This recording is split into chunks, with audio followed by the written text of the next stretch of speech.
Isang mapagpalang umaga sa ating lahat, mga kapatid ko kay Kristo. Mula sa The Solid Rock Morning Devotion, isang kagalakan na muli tayo ay makapagbulay-bulay sa salita ng Panginoon sa umagang ito. Mga ilang minutong pagbubulay-bulay ng mga salita ng Panginoon upang papurihan at sambahin ang ating Panginoong Hesukristo. Yan. Isang magandang umaga po uli sa ating lahat, mga kapatid ko kay Kristo. Isang bagong araw na naman ang ipinagkaloob sa atin ng Diyos. Isang pagkakataong upang siya ay pasalamatan, purihin, at ang ating paglingkuran. Sa bawat umaga, marami tayong kinakaharap na gawain, responsibilidad at mga hamon. Ngunit bago natin harapin ang mundo, mahalagang simulan natin ang araw na nakatingin at nakatayo sa matibay na bato, ang ating Panginoong Hesukristo. Maaring magbago ang ating kalagayan, ngunit hindi nagbabago ang Diyos. Maaring may mga bagay na hindi natin alam kung paanong haharapin, ngunit maaari tayong magtiwala sapagkat ang Diyos ang ating lakas, ang ating gabay at kanlungan. Kaya sa umagang ito, mga ka-Solid Rock, buksan natin ang ating puso sa presensya ng Diyos. Hayaan natin ang Kanyang salita ang manguna sa ating mga desisyon at ang Kanyang presensya ang magbigay sa atin ng kapayapaan. Simulan natin ang araw na kasama natin ang Diyos, sapagkat kapag si Kristo ang ating matibay na bato, mayroon tayong lakas na harapin ang anumang hamon ng buhay. Magandang umaga muli at naway pagpalain tayong lahat ng ating Panginoong Hesukristo. Ang ating pong pagninilayan ngayong umaga, mga ka-Solid Rock, ay matatagpuan sa Kawikaan, Kabanata 20, talatang 1. Ito po ang sinasabi: ang sobrang pag-inom ng alak ay nagbubunga ng panunuya at kaguluhan. Kaya ang taong naglalasing ay salat sa karunungan. Pinagpala na po tayo sa pagkabasa at pagkarinig ng Kanyang mga salita.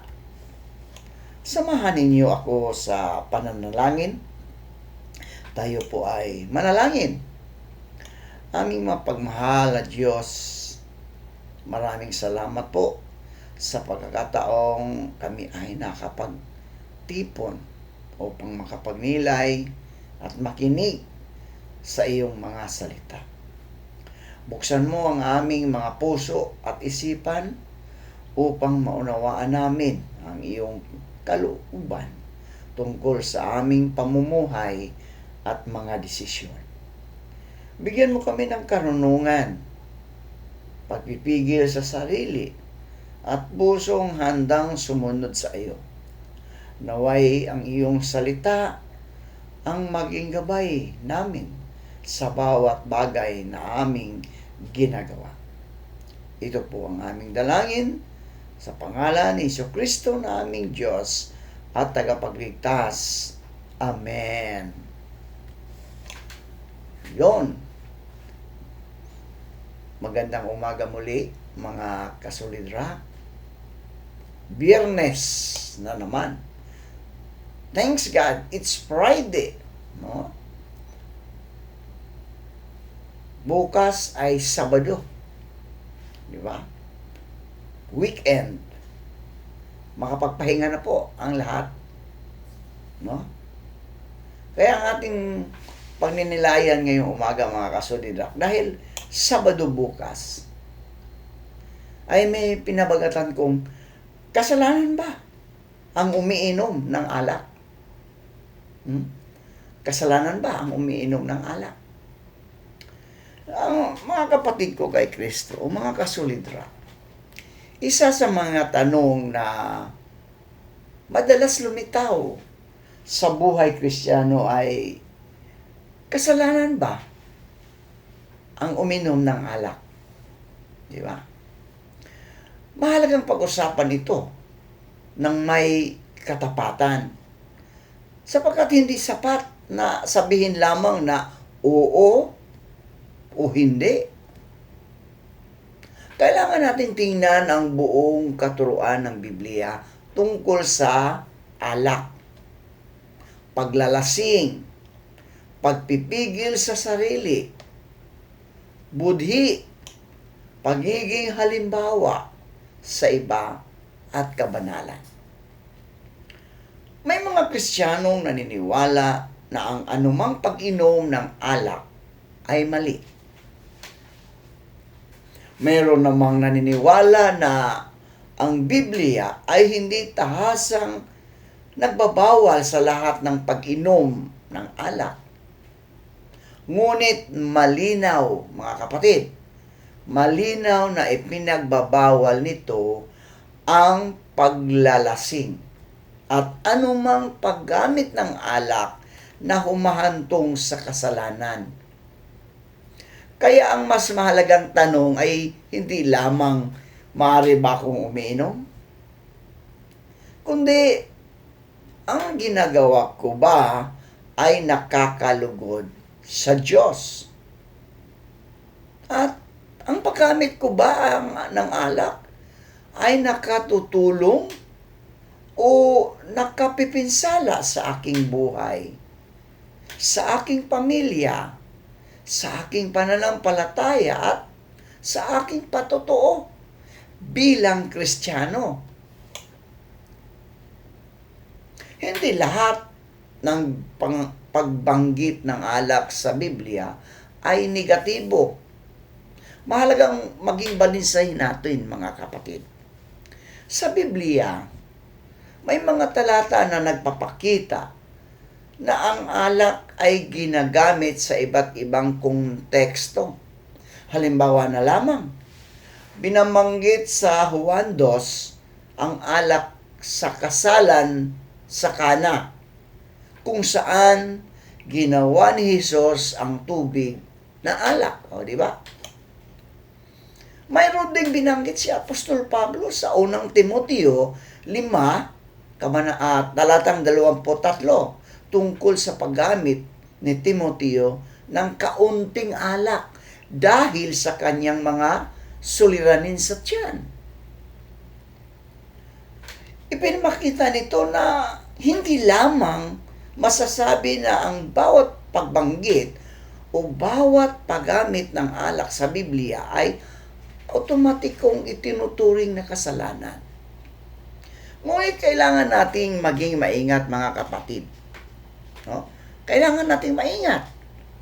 Dahil hindi nangangahulugan kung ang isang bagay ay hindi tahasang ipinagbabawal sa lahat ng pagkakataon, maaari na natin itong gamitin ng walang limitasyon. Ang Biblia ay malinaw. No? Ang Biblia ay malinaw tungkol sa paglalasing. Malinaw ang babala ng Biblia laban sa paglalasing, mga kapatid. Sinasabi sa Efeso 5, talatang 18, at huwag kayong magsipaglasing ng alak na siyang kaguluhan, kundi mga puspos kayo ng Espiritu. Di ba? Napakalinaw ang utos, mga kapatid. huwag kayong magsipaglasing. Bakit? Dahil, ang paglalasing ay maaaring magdala sa pagkawala ng pagpipigil sa sarili. Kapag ang isang tao ay lasing, maaaring mawala ang kanyang tamang pagpapasya. Maaari siyang magsalita ng hindi nararapat. Maaari siyang gumawa ng bagay na pagsisihan niya. Maaari siyang makasakit ng ibang tao. Maaari siyang makagawa ng karahasan. Maaari siyang malagay sa panganib. Maaari niyang sirain ang kanyang pamilya. O maaari niyang sirain ang kanyang patutuo bilang Kristiyano. Kaya, ang problema mga kapatid ay hindi lamang ang inumin. Ang malaking usapin nito ay ano ang ginagawa ng alak sa ating pagkatao at pag-uugali. Ang Kristiyano ay tinatawag sa pagpipigil sa sarili. No? Tinatawag tayo upang magpigil sa sarili. Ang isa sa mga bunga ng Espiritu ay ang pagpipigil sa sarili.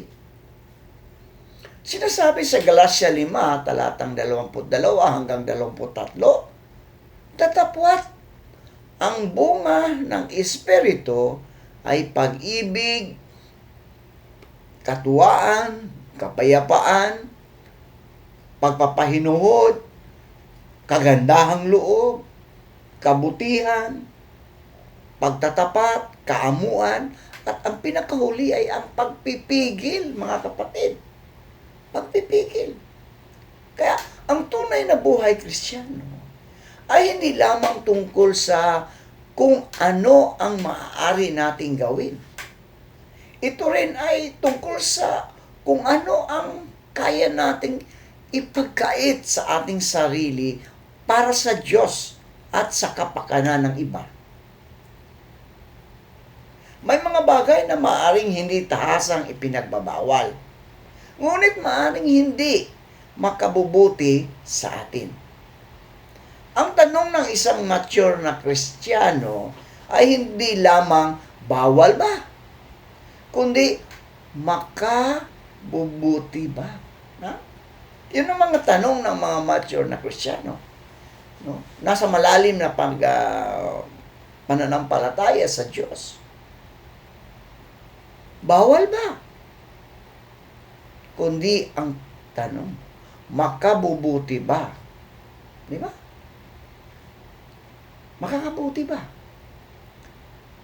Makapagpapalapit ba ito sa akin sa Diyos? Makasisira ba ito sa aking patutuo? Maaari ba akong mawalan ng kontrol?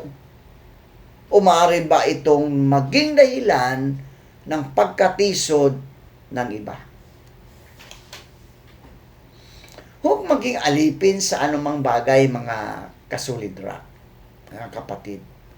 May mahalagang prinsipyo sa 1 Korinto, Kabanata 6, talatang 12. Ang lahat ng mga bagay ay matuwid sa akin. Datapwat, hindi ako paalipin sa anuman. Diba? Napakahalaga nito, mga kapatid. Maaring sabihin ng isang tao, kaya kong kontrolin ang sarili ko. Ngunit ang tanong, kapatid, ikaw ba talaga ang kumukontrol o ang mga bagay na iyon ang kumukontrol sa iyo? Kung hindi ka na mapakali, kapag wala kang alak, mga kapatid, kailangan mo suriin ang iyong sarili. Kung kailangan mong uminom para makatulog, kailangan mong mag-ingat. Kung kailangan mong uminom para maging masaya, kailangan mong mag-ingat. Kailangan mong magtanong kung saan talaga nanggagaling ang iyong kagalakan. Kung ginagamit mo ang alak upang matuklasan o upang takasan ang iyong mga problema, kapatid, maaring may mas malalim na bagay na kailangan mong harapin. Ang Kristiyano ay hindi tinawag upang maging alipin ng anumang bisyo o gawi. Si Kristo lamang ang dapat maging Panginoon ng ating buhay. Ang problema ng paglalasing ay hindi lamang personal, mga kapatid. Minsan sinasabi ng isang tao, buhay ko naman ito. Wala akong sinasaktan. Ngunit bilang Kristiyano, kapatid, bilang mananampalataya, hindi lamang sarili natin ang dapat nating isipin.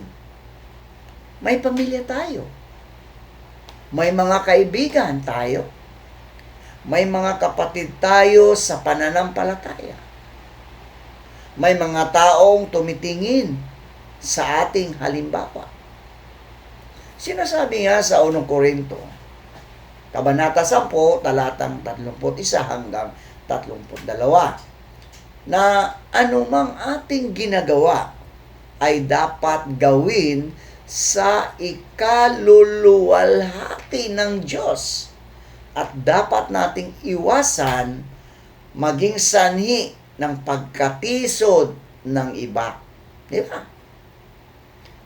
Kaya dapat nating itanong, kapatid, ano ang epekto ng aking ginagawa sa ibang tao?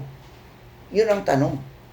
Ano ang epekto ng aking ginagawa sa ibang tao? Maaaring kaya mong uminom ng hindi nalalasing. Ngunit may taong malapit sa iyo na nahihirapang kontrolin ang sarili niya. Maaring para sa iyo ay maliit na bagay, no? Ngunit para sa iba ay maaaring maging simula ng pagbabalik sa isang mapaminsalang bisyo. Kaya ang kalayaan Kristiyano ay hindi lamang may karapatan akong gawin ito. Ha? Ito rin ay, handa ba akong isuko ang aking kalayaan para sa kapakanan ng aking kapatid? Ang pag-ibig sa kapwa ay dapat maging gabay, di ba? Maging gabay. Sinasabi sa Roma, Kabanata 14, talatang 21, mabuti ang huwag kumain ng laman ni uminom ng alak, ni gumawa ng anumang na ikatitisod ng iyong kapatid. Napakalakas ng prinsipyong ito, mga kapatid. Mga kasolidar. Kung ang isang bagay ay maaaring maging dahilan ng pagkatisod ng iba, dapat nating pag-isipan kung kailangan ba talaga natin itong gawin. Na? Ang tunay na pag-ibig ay marunong magsakripisyo. Totoo yun. No? Ang tunay na pag-ibig ay marunong magsakripisyo. Maaring sabihin natin, maaari ko naman itong gawin.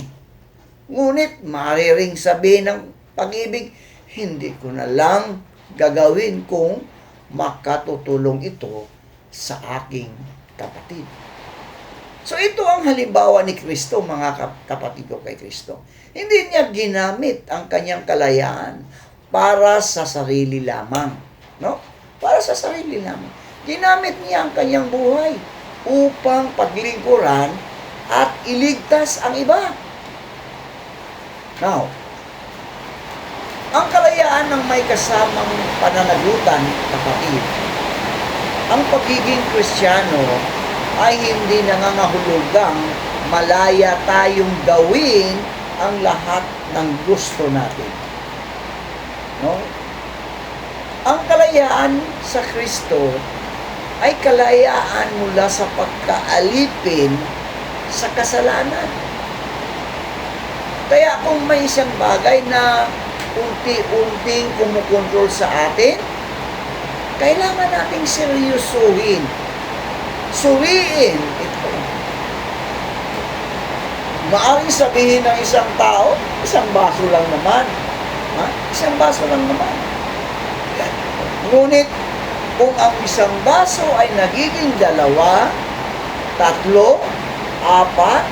at patuloy hanggang sa mawala ang kontrol, malinaw na may problema, kapatid. Malinaw na may problema. Ang tanong ay hindi na ilang baso ang pinapayagan. Ang tanong ay, nasa ilalim pa ba ako ng pagpipigil sa sarili? Ang Biblia ay hindi nagbibigay ng simpleng formula na nagsasabing ito ang epektong bilang ng baso na hindi kasalanan. Wala ang sinasabi ng ganon. Sa halip, binibigyan din ito ang kabanalan. Kabanalan, karunungan, pagpipigil sa sarili at pag-ibig sa kapwa. Huwag gawing batayan ang lahat naman ay gumagawa nito. Huwag gawing batayan na ang lahat naman ay gumagawa nito. Isa sa pinakamapanganib na dahilan ay ginawa naman ng lahat. Ginagawa naman ng lahat. Hindi dapat ang mundo ang maging pamantayan, kapatid. Hindi dapat ang mundo ang maging pamantayan ng isang Kristiyano. Ang pamantayan natin, kapatid, ay ang salita ng Diyos. Hindi dahil normal sa lipunan ay nangangahulugang tama na o tama sa harapan ng Diyos. Tinatawag tayo ng Biblia na maging kakaiba sa ating pamumuhay. Sinasabi sa Roma 12, talatang 2, huwag kayong magsiayon sa sanglibutang ito, kundi magbago kayo sa pamagitan ng pagbabago ng inyong pag-iisip. Kaya, kapatid, ang Kristiyano ay tinatawag na magtanong, ano ang nais ng Diyos? Ano ang nais ng Diyos? Hindi lamang ano ang uso. Kailangan nating suriin, kapatid, ang ating puso. Kailangan nating suriin.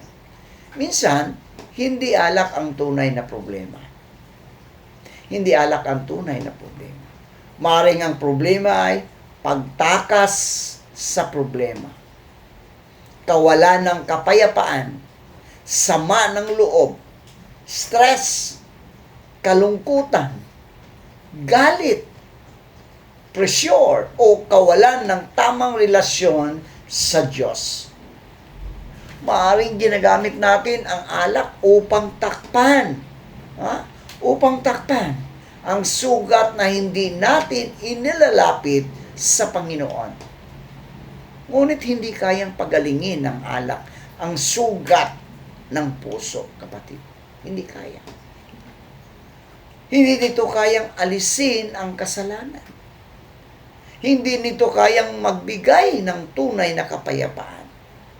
Hindi nito kayang palitan ang presensya ng Diyos. Kung may sugat tayo, kapatid, dalhin natin ito kay Kristo. Kung may problema tayo, kapatid, dalhin natin sa panalangin. Kung may kasalanan tayo, kapatid, magsisi tayo. Kung may pinagdaraanan tayo, humingi tayo ng tulong sa Diyos at sa mga taong mapagkakatiwalaan. Ano ang dapat gawin ng isang Kristiyano? Una, kapatid, alamin ang katuruan ng Biblia. Huwag umasa sa sabi-sabi, kapatid. Huwag umasa sa sabi-sabi. Basahin ang salita ng Diyos. Ha? Ikalawa, suriin ang iyong budhi. Kung alam mong hindi ito tama para sa iyo, huwag mong pilitin ang iyong sarili. Ikatlo, iwasan ang paglalasing. Ito ay malinaw na ipinagbabawal ng Biblia. Ikaapat, huwag maging alipin sa alak. Kung hindi mo na kayang kontrolin ang paggamit nito, kapatid, seryosong humingi ng tulong. Ay ikalima, isaalang-alang ang epekto sa iba. Huwag maging dahilan ng pagkatisod. Ika-anim, huwag gawing sentro ng kasiyahan ang alak, kapatid. Ang tunay na kagalakan ay nagmumula sa ating Panginoong Hesukristo. Ikapito, piliin ang kabanalan. Mas mahalaga ang malinis na budhi kaysa sa pansamantalang kasiyahan. Mas mahalaga ang ating patutuo kay Kristo, kapatid. Mas mahalaga ang ating patutuo. Bilang mga Kristiyano, bilang mga mananampalataya, may tinatawag tayong patutuo. Patutuo. May mga taong hindi nagbabasa ng Biblia. Niwala ko noon. May mga taong hindi nagbabasa ng Biblia. Ngunit, kapatid, tandaan natin, ngunit, binabasa nila ang ating buhay. Binabasa nila ang ating buhay. Nakikita nila kung paano tayo magsalita. Nakikita nila kung paano tayo makitungo sa pamilya. Nakikita nila kung paano tayo humarap sa problema. Nakikita nila kung paano tayo namumuhay. Kaya kailangang itanong, kapatid, kapag nakita nila ang buhay ko, makikita ba nila si Kristo? Ang ating reputasyon ay maaring sirain na sa isang maling desisyon. Ang isang sandali ng kawalan ng pagpipigil ay maaaring magdulot ng matagal na epekto. Kaya maging maingat tayo, kapatid. Ang pinakamahalagang tanong ay, si Kristo ba ang namumuno sa aking buhay? Sa huli, kapatid, hindi lamang ito tungkol sa alak. Ito ay tungkol sa Panginoon ng ating buhay. Sino ang namumuno? Ang sarili ba natin? Ang ating mga kagustuhan? Ang ating bisyo? Ang pressure ng mga kaibigan? O si Kristo? Kung si Kristo ang Panginoon, kapatid, dapat handa tayong isuko sa Kanya ang anumang bagay na maaaring maging hadlang sa ating pagsunod. Minsan, hindi hinihingi ng Diyos na itanong natin, gaano karami ang maaari kong gawin? Sa halip, gaano ako kalapit kay Kristo? Gaano ako kalapit kay Kristo? Dahil kapag mahal natin si Kristo, kapatid, ang ating pinakamalaking hangarin ay hindi ang makalapit sa hangganan ng kasalanan. Ang hangarin natin ay lumayo sa kasalanan at lumapit kay Kristo. Kaya kasalanan ba ang uminom ng alak? Biblikal na sagot. Hindi inilarawan ng Biblia ang bawat pag-inom ng alak bilang otomatikong kasalanan sa lahat ng pagkakataon. Ngunit, kapatid, napakalinaw nitong ipinagbabawal ang paglalasing at nagbabala laban sa kawalan ng pagpipigil pagkaalipin, pagkatisod sa iba, at anumang paggamit na humahantong sa kasalanan. Kaya hindi dapat maging mababaw ang ating pagtingin, kapatid. Ang tanong ay hindi lamang pwede ba, kundi makabubuti ba? Makabubuti ba? Nakadaragdag ba ito sa aking kabanalan? Nanatili ba akong may pagpipigil sa sarili? Maaari ba akong maging dahilan ng pagkatisod ng iba? Si Kristo ba ang naluluwalhati sa aking ginagawa? At higit sa lahat, kapatid, kung si Jesus ay nakikita ang ginagawa ko, ikalulugod ko bang malaman na ginagawa ko ito sa kanyang presensya? Mga kapatid, tinawag tayo hindi lamang upang umiwas sa kasalanan, kundi upang mamuhay ng may kabanalan. Hindi natin kailangang hanapin kung gaano kalapit ang maaari nating gawin sa hangganan ng kasalanan. Mas mabuting hanapin natin kung paano tayo mas lalapit kay Kristo, kapatid. Kung ang alak ay nagiging sanhi ng pagkasira ng iyong relasyon sa Diyos, sa pamilya, sa sarili o sa kapwa, bitiwan mo na ito, kapatid. Bitiwan mo na ito. Kung ito ay nagiging dahilan ng pagkatisod ng iba, isipin mo mabuti ang iyong kalayaan. Kung hindi mo na ito makontrol, humingi ka ng tulong. At kung kaya mong umiwas dito ng walang problema, kapatid, maaring ang iyong pagpipigil ay maging magandang patotoo sa iba. Sa lahat ng bagay, tandaan natin, kapatid, ang 1 Korinto 10:31.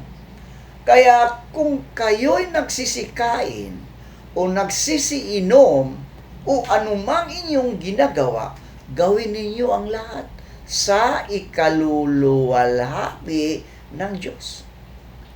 Ito ngayon ang hamon sa atin, mga kapatid, sa umagang ito.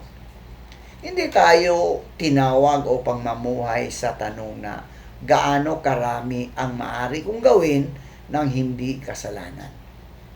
Tayo ay tinawag upang mamuhay sa tanong na paano ko higit na maluluwalhati ang Diyos sa aking buhay. Hindi lahat ng maaari kong gawin ay kailangan kong gawin. Di ba? Hindi lahat ng gusto ko ay makabubuti sa akin. Mas mahalaga sa aking patutuo kaysa pansamantalang kasiyahan. At higit sa lahat, kapatid, mas mahalaga sa akin si Kristo kaysa sa anumang bagay na maaaring maging dahilan upang ako ay lumayo sa Kanya. Manalangin tayo. Aming mapagmahal na Diyos, maraming salamat po sa iyong mga salita na nagtuturo sa amin na mamuhay ng may karunungan, na mamuhay ng may pagpipigil sa sarili, mamumuhay ng may kabanalan. Tulungan mo kaming iiwasan ang anumang bagay na maaaring maging dahilan upang kami ay mahulog sa kasalanan o maging katitisuran sa iba. Bigyan mo kami ng lakas na piliin ang tama at mamuhay sa paraang nagbibigay luwalhati sa iyo. Naway si Kristo ang laging maging sentro ng aming buhay at mga desisyon. Sa pangalan ng Ama at ng Anak at ng Banal na Espiritu Santo. Amen at Amen.